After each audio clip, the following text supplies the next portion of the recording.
আছে আপওয়ার্ক থেকে একটি নোটিফিকেশন দিয়েছে ভেরিফাইড ব্যাজ পাওয়ার জন্য। এখানে আমি আপওয়ার্কে লগ ইন করার পর দেখতে পাচ্ছি যে এখানে দেখতে পাচ্ছি নোটিফিকেশন কিভাবে আমি একটি ভেরিফাইড ব্যাজ পেতে পারি। এখানে আসলাম গেট স্টার্টেড। এরপর দেখতে পাচ্ছি identity verification, government ID upload করতে বলছে। আপলোড করছি। গেট স্টার্টেড ক্লিক করার পর দেখলাম এখানে এই অপশনটি আসলো, ডেট অফ বার্থ অ্যাড করতে হবে। এরপর next, enter ID information, issuing country Bangladesh. তো এখানে driving licence, ID card, passport আমার তিনটাই আছে।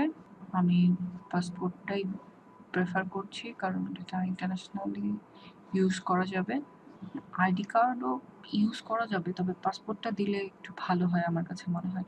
আইডি কার্ডও কোনো সমস্যা নেই, ড্রাইভিং লাইসেন্সও কোনো সমস্যা নেই। এরপর এখানে পাসপোর্ট অথবা ন্যাশনাল আইডি কার্ড অথবা ড্রাইভিং লাইসেন্সের ইমেজটা ড্র্যাগ করে দিতে হবে অথবা আপলোড করে দিতে হবে।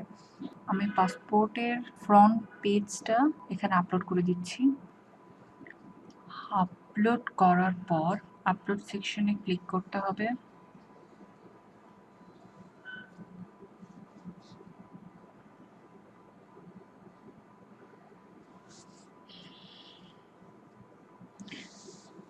এখন আইডি ভেরিফিকেশন প্রসেস হলো। এখন ইউর অল সেট। এখন আমি জানি না কি হচ্ছে। এখানে দেখা যাচ্ছে সাকসেসফুলি ভেরিফাইড। এবার যদি আমি আমার প্রোফাইলে যাই, প্রোফাইলে আসার পরে দেখতে পাচ্ছি আমার নামের শেষে ভেরিফাইড ব্যাজ। এটা আসলেই খুব সুখের একটা দিন, সুখের একটা রাত বলা যায়। ভালো থাকবেন আপনারা। আপনাদের সাথে শেয়ার করলাম খুব গুরুত্বপূর্ণ একটা বিষয়। আপনাদের চিন্তার কোনো কারণ নেই। আপওয়ার্ক যখন আপনাদেরকে মেসেজ দিবে ভেরিফাইড হওয়ার জন্য, তখন অটোমেটিক্যালি আপনি ভেরিফিকেশন ব্যাজটা পেয়ে যাবেন। ততক্ষণ পর্যন্ত ভালো থাকবেন। ধন্যবাদ সবাইকে।